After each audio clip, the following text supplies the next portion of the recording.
Hello friends, I hope all are doing extremely well. Last class जो हमने record करी थी वो करी थी कोऑपरेटिव सोसाइटी के ऊपर।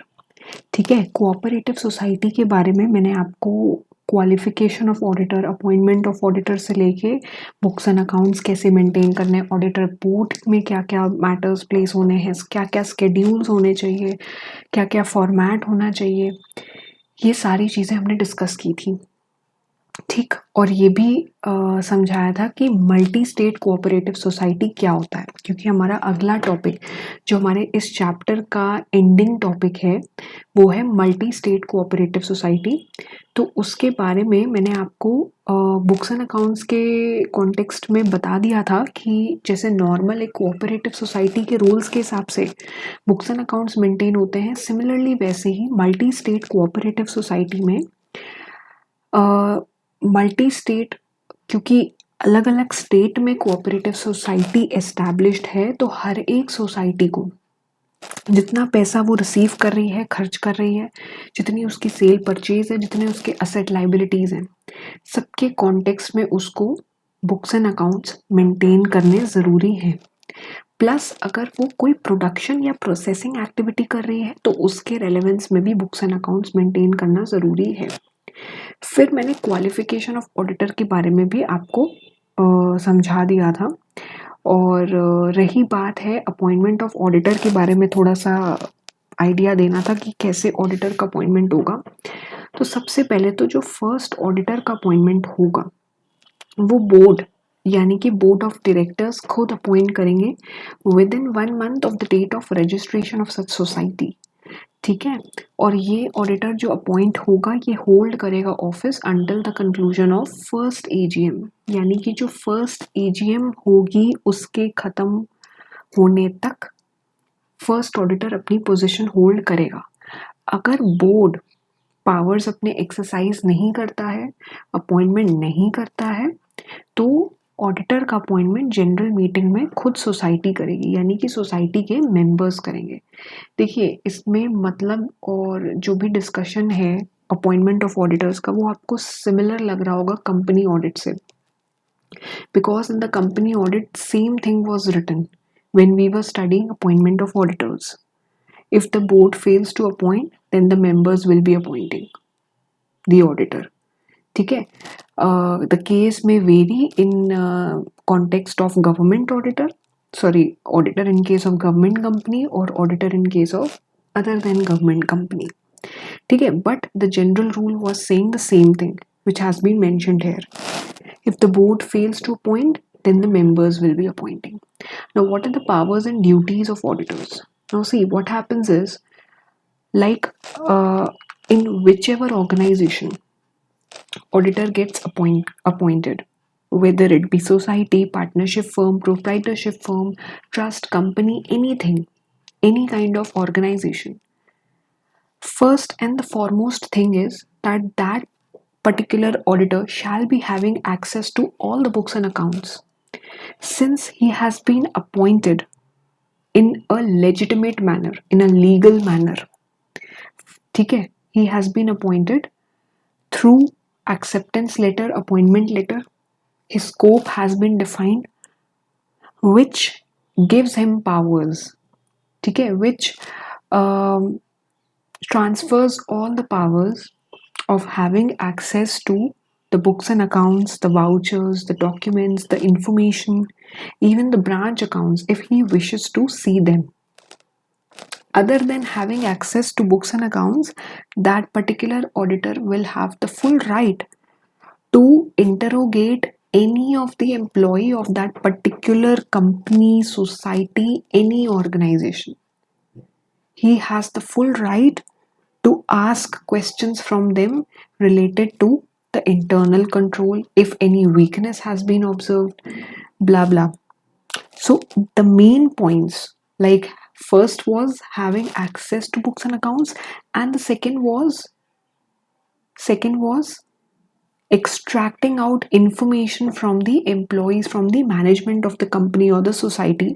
These 2 points will remain same whether it be audit of any organization.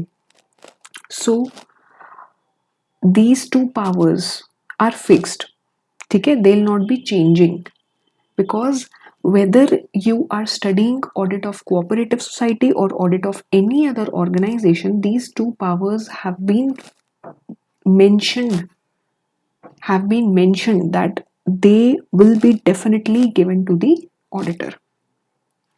Now what other inquiries the auditor can make? First inquiry is जो भी loans and advances state cooperative society ने किए हैं on the basis of security, like if any cooperative society is granting loan to any other society or any of its members, so whether those loans have been secured. कभी कभी क्या होता है, members को unsecured loans grant करती हैं organizations, तो उस पर ध्यान देना है कि on which terms unsecured loans have been sanctioned, or if they have been sanctioned, whether the interest have been charged, proper market interest rate has been charged by the society to the members or to whomsoever the loan has been granted. Proper market rate of interest should be charged. It should not be prejudicial to the interest of society. That means it should not affect the interest of society. It should not there should not be any scenario where the members are trying to take undue advantage of the society. Okay? And second point is, whatever transactions are there, they should be represented by book entries. Whatever transactions the society is entering into, any transaction, okay? Even if it is a petty one, from smallest to the largest, they should be accounted for. What our accounting says, what are the general principles of accounting? Whatever transactions are happening, whatever events are taking place in respect of finance, in respect of financial information, they all should be accounted for. Okay? They should all be depicted through accounting entries, and those transactions, they should not be against the interest of the society. They should not be contrary to the interest of the society. They should not be affecting the society. मान लीजिए कोई ऐसा transaction है, एक building acquire करी, लेकिन member ने, किसी एक मेंबर ने सोसाइटी के, उसमें अपने पर्सनल यूज के लिए वहां ऑफिस खोल रखा है, शेयर ट्रेडिंग का काम उसने स्टार्ट किया है और उसका ऑफिस उस पर्टिकुलर बिल्डिंग में ओपन किया है जो बिल्डिंग सोसाइटी के नाम पे, तो उसके जो खर्चे हो रहे हैं वो सोसाइटी के नाम पे बुक हो रहे हैं। तो ये सारे खर्चे जो है ना, सोसाइटी के अगेंस्ट हैं, उसके बाय लॉज के अगेंस्ट हैं, उसके ऑब्जेक्ट्स के अगेंस्ट हैं, तो ये ध्यान देना होगा। पर्सनल एक्सपेंसेस ना चार्ज किए गए हों, और जो भी बुक्स एंड पेपर्स में मेंशन्ड है, ठीक है, मान लीजिए शेयर्स अलॉट हुए हैं फॉर कैश, तो क्या उसके बदले में कैश एक्चुअल में रिसीव हुआ है कि नहीं, और अगर नहीं हुआ है तो क्या अकाउंट्स में ये चीज़ मेंशन्ड है कि नहीं, दिख रही है कि नहीं दिख रही है। क्योंकि कई सोसाइटीज़ में हो सकता है शेयर्स भी इशू हों, ज़रूरी नहीं है कि सिर्फ कंपनी ही शेयर इशू करने का राइट रखती है, सोसाइटी भी कर सकती है, क्योंकि इतने सारे मेंबर्स पूलिंग करते हैं, अपना फंड कंट्रीब्यूशन करते हैं, तो जाहिर सी बात है सोसाइटी भी शेयर इशू कर सकती है। लेकिन उसमें ध्यान देने वाली बात ये होगी, अगर कैश के लिए इशू हो रहे हैं तो कैश एक्चुअल में रिसीव होना चाहिए। कैश का मतलब ये नहीं कि नोट फिजिकली रिसीव हो, बैंक में रिफ्लेक्ट होना चाहिए। हो सकता है बैंक में क्रेडिट हो जाए, डायरेक्ट ट्रांसफर कर दे। ठीक, अब रही बात ऑडिट रिपोर्ट की। अब देखिए, ऑडिट रिपोर्ट जो होगी, सबसे पहले तो ऑडिटर रिपोर्ट बनाएगा मेंबर्स को एड्रेस करते हुए कि उसने जितने अकाउंट्स एग्जामिन किए हैं, बैलेंस शीट, पीएनएल, ठीक है, वो कैसी पिक्चर दे रहे हैं, क्या वो ट्रू एंड फेयर पिक्चर दे रहे हैं कि नहीं दे रहे हैं। तो पहले ये जो आप कंटेंट पढ़ते हो ना, हर किसी ऑर्गेनाइजेशन में ये पार्ट भी ऑलमोस्ट सेम रहता है, ट्रू एंड फेयर व्यू वाला। अब इसमें और क्या क्या चीज़ें होंगी, इसमें सबसे पहले तो बैलेंस शीट के केस में, कोऑपरेटिव सोसाइटीज़ में बैलेंस शीट में पूरी पिक्चर डिपिक्ट होनी चाहिए, फाइनेंशियल ईयर एंडिंग, ठीक है। और प्रॉफिट एंड लॉस में क्या होना चाहिए, अगर हम प्रॉफिट एंड लॉस की बात करें तो प्रॉफिट एंड लॉस में क्या स्टेट होना चाहिए? देखिए, पीएनएल के रिस्पेक्ट में ऑडिटर हर एक इंफॉर्मेशन ले ले, सारे खर्चे कंपेयर कर ले लास्ट ईयर से, इस ईयर के खर्चे देख ले। ऐसा तो नहीं कोई बहुत ही सिग्निफिकेंट खर्चा है जो एकदम नया दिख रहा है, लास्ट ईयर भी नहीं था, उसके बारे में अच्छे से डिस्कशन करें मैनेजमेंट से। फिर जो भी उसके ओपिनियन में बुक्स रखे गए हैं वो एडिक्वेट है। ब्रांचेस से जो रिसीव हुए हैं, अगर ब्रांचेस विजिट करने का टाइम नहीं है तो ब्रांचेस के बुक्स भी अगर ऑडिटर देखना चाहता है तो उसे दिए गए हों, रजिस्टर्ड ऑफिस में लाए गए हों। ठीक, फिर मान लीजिए ब्रांच ऑडिट किसी दूसरे सीए ने किया है तो उसकी रिपोर्ट इस ऑडिटर को, जो पर्टिकुलर सोसाइटी का ऑडिट कर रहा है, इसे फॉरवर्ड होनी चाहिए। ठीक है, और लास्ट में जो भी बैलेंस शीट एंड पीएनएल है वो इन अग्रीमेंट हो with books and accounts and returns. ये नहीं कि रिटर्न कोई और टर्नओवर शो कर रहा है और पीएनएल कोई और टर्नओवर शो हो रहा है, क्योंकि ये कई बार ऐसा होता है जीएसटी रिटर्न्स में। आप टर्नओवर जब सारा कंपाइल करते हो, चेक करते हो, तो उसमें फिगर कुछ और होती है, पीएनएल में फिगर कुछ और होती है। तो ये डिफरेंसेस के बारे में असेसमेंट करो और मैनेजमेंट से बात करो। ठीक है ना। अब सेंट्रल गवर्नमेंट का पावर के बारे में यहाँ पे बात करी गई है। देखिए, ये तो अभी तक हमने सिर्फ ऑडिट की बात करी कि ठीक है, कोऑपरेटिव सोसाइटी है, multi cooperative society, multi state. अब उसमें ऑडिट कैसे होगा, क्या कंटेंट होगा, क्या क्या चेक करना है, ये सब चीजें we discussed. Now what is power of central government?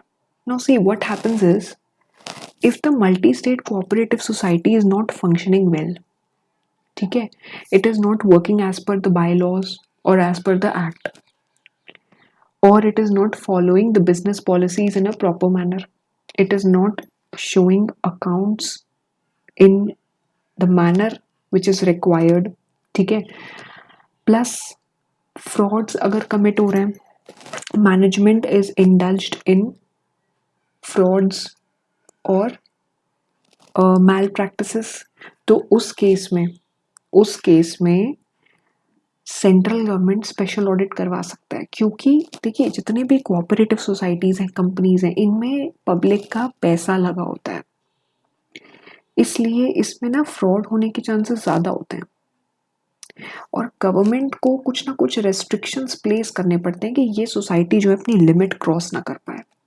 अपने ऑब्जेक्ट के लिए काम करे, लोगों के पैसे को ना डुबाए। तो उसके लिए अगर ये सारी चीज़ें ऑब्जर्व हो रही हैं, ठीक है, फंक्शनिंग सही से नहीं हो रही है, मिसमैनेजमेंट है, बहुत ज़्यादा फ्रॉड इन्वॉल्व है, फाइनेंशियल सॉल्वेंसी इफेक्ट हो रही है, तो उस केस में गवर्नमेंट जो है स्पेशल ऑडिट ऑर्डर कर ही देगा। ठीक है, सेंट्रल गवर्नमेंट कभी भी किसी भी सीए को अपॉइंट करके, मतलब ऑर्डर पास करके सीए को अपॉइंट करके और स्पेशल ऑडिट डायरेक्ट करवा देगा। ठीक है, लेकिन यहाँ पे एक कंडीशन स्पेसिफाइड है। कंडीशन क्या स्पेसिफाइड है कि सेंट्रल गवर्नमेंट ऑडिट तभी कंडक्ट करवा सकता है, ऑर्डर तभी दे सकता है, अगर गवर्नमेंट का या स्टेट गवर्नमेंट का या दोनों का 50% से ज़्यादा होल्डिंग है उस कोऑपरेटिव सोसाइटी में। 50% किस चीज़ की? 50% नहीं लिखा है यहाँ पे, 51% लिखा है। 51% की होल्डिंग या उससे ज़्यादा की holding of paid up share capital in multi state cooperative society. तो यहाँ पे स्पेशल ऑडिट की कंडीशन ये लग जाती है कि अगर सेंट्रल गवर्नमेंट या स्टेट गवर्नमेंट का स्टेक है उस कोऑपरेटिव सोसाइटी में, लेकिन उनका स्टेक 51% से ज़्यादा है, 51% of paid up share capital, ठीक है, 51% है या उससे ज़्यादा है, तभी वो स्पेशल ऑडिट कंडक्ट करवा सकती है। ठीक है, स्पेशल ऑडिटर के सेम वही पावर्स होंगे जैसे एक नॉर्मल ऑडिटर के रहते हैं, रिपोर्टिंग वगैरह करना मेंबर्स को, कंटेंट क्या रहेगा, वो सारी चीज़ें सेम रहेंगी। ठीक, अब स्पेशल ऑडिट जब हो जाएगा तो उसकी रिपोर्ट सेंट्रल गवर्नमेंट को भी जाएगी। ठीक है, अब सेंट्रल गवर्नमेंट के ऊपर है कि उस रिपोर्ट को देखने के बाद वो फर्दर क्या एक्शन लेता है। अगर उसे एक्शन लेना है तो वो अपने हिसाब से ऑर्डर पास करेगा, क्या क्या प्रोसीजर्स होंगे वो बताएगा। ठीक है, लेकिन अगर सेंट्रल गवर्नमेंट रिपोर्ट मिलने के 4 महीने तक कोई रिस्पॉन्स नहीं देता है, कोई एक्शन नहीं देता है, तो गवर्नमेंट जो है रिपोर्ट भेज देगी मल्टी स्टेट कोऑपरेटिव सोसाइटी को, और जो भी एक्सट्रैक्ट होगा उसके कमेंट्स के साथ, ऑडिटर के कमेंट के साथ, ठीक है, और बाकी कॉपीज मेंबर्स को भेज दी जाएंगी ताकि वो पढ़ी ली जाए, ताकि वो रेड आउट हो at the next general meeting. ठीक है, लेकिन ये तब होगा जब रिपोर्ट मिलने के, स्पेशल ऑडिट करवाने की जो रिपोर्ट बनती है, रिपोर्ट मिलने के 4 महीने तक सेंट्रल गवर्नमेंट कोई एक्शन ना ले, तो फिर वो रिपोर्ट फाइनल मानी जाती है और एक तरह से वो फिर सबको सर्कुलेट होती है। जो भी खर्चा होगा स्पेशल ऑडिट का, ठीक है, रेम्यूनरेशन को से लेके जो भी एक्सपेंसेस बेयर होंगे वो डिटरमाइन कौन करेगा, सेंट्रल गवर्नमेंट करेगी, और वो भी फाइनल होगा, और उसका खर्चा पे कौन करेगा, मल्टी स्टेट कोऑपरेटिव सोसाइटी, और अगर वो नहीं पे करेगी तो उससे रिकवर किया जाएगा। ठीक, ये प्रोविजंस ऐसे हैं, ये भी जनरली आपको हर जगह देखने को मिल ही जाते हैं। ठीक, अब रही बात इंक्वायरी की। अब ये क्या टॉपिक है, देखिए होता क्या है, सबसे पहले तो सेक्शन 78 समझते हैं, inquiry by central registrar. Central registrar cooperative society की रिक्वेस्ट से फेडरल कोऑपरेटिव मतलब जिससे multi state cooperative society affiliated होती है। जैसे आप लोगों ने स्कूल्स में देखा होगा ना कि सीबीएसई बोर्ड से अफिलिएटेड है, आईसीएसई बोर्ड से अफिलिएटेड है, तो उसके बेस पे ही तो स्कूल्स अपना एजुकेशन प्रोवाइड करते हैं बच्चों को। अब जैसे सीबीएसई बोर्ड है तो सीबीएसई बोर्ड का जो भी पैटर्न है, जो भी प्रोसीजर है, उसको फॉलो करते हुए स्कूल्स अपना एजुकेशन प्रोवाइड करते हैं बच्चों को। तो सेम वही कॉन्सेप्ट यहाँ फॉलो होता है। अब जैसे फेडरल कोऑपरेटिव है तो वो एक तरह का हेड है जिसको बेस मानते हुए multi state cooperative society run करती है। तो अगर उनकी रिक्वेस्ट पे या फिर क्रेडिटर की रिक्वेस्ट पे, क्रेडिटर ठीक है, या फिर not less than 1/3 of the member of the board, ठीक है, यहाँ पे बहुत सारी कंडीशंस हैं, ध्यान से पढ़िएगा। या तो फेडरल कोऑपरेटिव की रिक्वेस्ट से, एक तरह से जो हेड हुआ, या फिर क्रेडिटर की रिक्वेस्ट से, या फिर not less than 1/3 of the members की रिक्वेस्ट से। बोर्ड के जो मेंबर्स हैं, बोर्ड यानी कि मैनेजमेंट, 1/3 यहाँ पे एटलीस्ट 1/3 बोला गया है। नॉट लेस देन का मतलब है एटलीस्ट 1/3, या फिर not less than 1/5 of the total number of members of multi state cooperative society hold an inquiry or direct some person authorized by him by order in writing to hold an inquiry into the constitutions। देखिए होता क्या है, यहाँ पे कुछ conditions ये हैं कि अगर फेडरल कोऑपरेटिव ने रिक्वेस्ट किया जिससे कोऑपरेटिव सोसाइटी अफिलिएटेड है, या फिर क्रेडिटर ने रिक्वेस्ट किया, ठीक है, या फिर 1/3 मेंबर्स ने रिक्वेस्ट किया, किसके, बोर्ड के, 1/3 या उससे ज़्यादा और मोर, ठीक, 1/5 और मोर मेंबर्स ने रिक्वेस्ट किया, किसके, सोसाइटी के। तो अगर इनमें से कोई भी रिक्वेस्ट कर रहा है तो सेंट्रल रजिस्ट्रार इंक्वायरी होल्ड करेगी उस particular multi state cooperative society में, किसी पर्सन को ऑथराइज करेगी इन राइटिंग की इंक्वायरी करो, फाइनेंशियल कंडीशन देखो कोऑपरेटिव सोसाइटी की, लेकिन इंक्वायरी करने से पहले 15 दिन का नोटिस जरूर दो मल्टी स्टेट कोऑपरेटिव सोसाइटी को। क्या मिलना चाहिए, 15 डे प्रायर नोटिस मिलना चाहिए। ठीक है, तो एक 15 डे का नोटिस दे के आप इंक्वायरी होल्ड करवा सकते हो।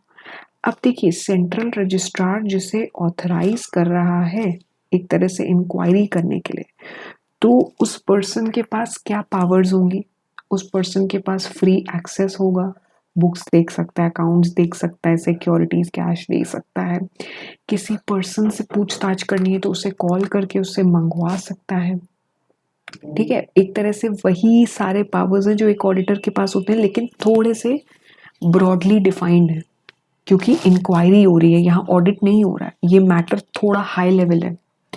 ठीक है, फिर इसके अलावा जो पर्सन इंक्वायरी करेगा वो बाय लॉज को देखते हुए he may, notwithstanding any bylaw specifying the period of notice for a general meeting, require the officers of the society to call a general meeting। अब यहाँ पे वो ये नहीं देखेगा कि मीटिंग का टाइमिंग क्या है या ड्यूरेशन क्या है। ठीक है, irrespective of the bylaws, notwithstanding means irrespective of the bylaws, वो एक मीटिंग होल्ड करवाने को बोलेगा सोसाइटी की। ठीक है, by giving notice of not less than 7 days, कम से कम 7 दिन का नोटिस देगा कि इस टाइम पे इस प्लेस पे मेंबर्स की मीटिंग हो, जिस हिसाब से वो डायरेक्ट करेगा। और अगर ऑफिसर्स मना करें, मैनेजमेंट मना करे, तो उस पर्सन का पूरा पावर होगा कि वो उन्हें बुला ले, क्योंकि वो एक्चुअल में इंक्वायरी कर रहा है ना। प्लस वो किसी भी पर्सन को बुला सकता है पूछने के लिए कि भाई कोऑपरेटिव सोसाइटी कैसे फंक्शन करती है, क्या अफेयर्स हैं उसके, फाइनेंशियल अफेयर्स।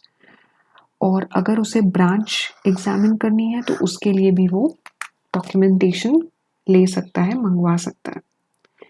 फिर सेंट्रल रजिस्ट्रार जैसे रिपोर्ट तैयार करवाएगा उस पर्सन से जिसको उसने ऑथराइज किया, और रिपोर्ट मिलने के 3 महीने के अंदर अंदर सेंट्रल रजिस्ट्रार इंक्वायरी की रिपोर्ट किसको देगा, मल्टी स्टेट कोऑपरेटिव सोसाइटी को या फाइनेंशियल इंस्टीट्यूशंस को जिससे वो सोसाइटी जुड़ी हुई है, वर्क करती हैं जिसके अंडर। ठीक है, तो इंक्वायरी होने के 3 महीने के अंदर अंदर सेंट्रल रजिस्ट्रार कॉपी फॉरवर्ड करेगा। अब ये तो हुआ इंक्वायरी। इंस्पेक्शन क्या है? अब देखिए इंस्पेक्शन में भी सेम वही कंडीशंस है। ठीक है, 15 दिन पहले नोटिस जाएगा, फिर पर्सन ऑथराइज होगा, है ना। जैसे सेक्शन 78 था वैसे ही सेक्शन 79 है। सारे उसके पास एक्सेस होंगे बुक्स एंड अकाउंट्स के, किसके पास, जो पर्सन ऑथराइज्ड होगा। ठीक है, तो एक हो गया इंक्वायरी, एक हो गया इंस्पेक्शन। लेकिन इन दोनों में डिफरेंस क्या है ये तो अपने को पता ही नहीं है, तो हम इन दोनों का डिफरेंस जरूर देख लेते हैं। ठीक है, देखिए बेसिक डिफरेंस, पहले हम लोग बेसिक डिफरेंस समझ लेते हैं। देखिए होता क्या है, इंक्वायरी में जितनी भी प्रोसीडिंग्स होती हैं वो मजिस्ट्रेट या कोर्ट के थ्रू होती हैं। इन्वेस्टिगेशन में पुलिस ऑफिसर का इन्वॉल्वमेंट होता है। ठीक है, इन्वेस्टिगेशन जो है मजिस्ट्रेट नहीं कंडक्ट करता है। इंक्वायरी में बेसिकली ना ट्रुथ जानने के लिए इंक्वायरी की जाती है कि जो भी फॉल्सिफाई किया गया है, गलत फैक्ट्स प्रोड्यूस किए गए हैं, उसके रिस्पेक्ट में ट्रुथ निकलवाना, सच निकलवाना। इन्वेस्टिगेशन में ये कोई ऑब्जेक्टिव होता ही नहीं है कि ट्रुथ निकलवाना है। मेन ऑब्जेक्टिव ये होता है कि हमें एविडेंस चाहिए, हमें सबूत चाहिए। ये एविडेंस कलेक्शन वाला काम होता है इन्वेस्टिगेशन में। Plus inquiry judicial non judicial दोनों हो सकती है। इन्वेस्टिगेशन जुडिशियल प्रोसेस नहीं होता है। तो मेन तो आप यही समझिए कि इंक्वायरी में ट्रुथ डिटरमिन करना वो मेन ऑब्जेक्ट होता है, इन्वेस्टिगेशन में एविडेंस कलेक्ट करना मेन ऑब्जेक्टिव होता है। ठीक, तो अब इसके अलावा हमारा ये चैप्टर ऑलमोस्ट क्या मतलब पूरी तरह से एंड हो चुका है। प्लस अब इसमें आपको समरी देखनी है, कोई भी कंफ्यूजन हो तो मुझे कमेंट बॉक्स पे लिख के भेजिए, या मुझे इंस्टाग्राम के मेरे पेज पे डीएम भी कर सकते हैं, जिसकी पूरी डिटेल्स डिस्क्रिप्शन बॉक्स पे मिल जाएंगी। वीडियो अच्छी लगी हो तो do not forget to like the video, share the video, और इसमें आपको कोई भी कंफ्यूजन हो तो आप ज़रूर पूछिए। अब ये क्लास एंड हो रही है, ये टॉपिक भी एंड हो गया है। नेक्स्ट क्लास से अब हम कुछ डेज का ब्रेक लेके, क्योंकि अभी वैसे ही CA intermediate and CA final के एग्जाम्स चल रहे हैं, और नए टॉपिक स्टार्ट करेंगे अपने ऑडिट चैप्टर के ही। फ़िलहाल आज के लिए इतना ही। Thank you.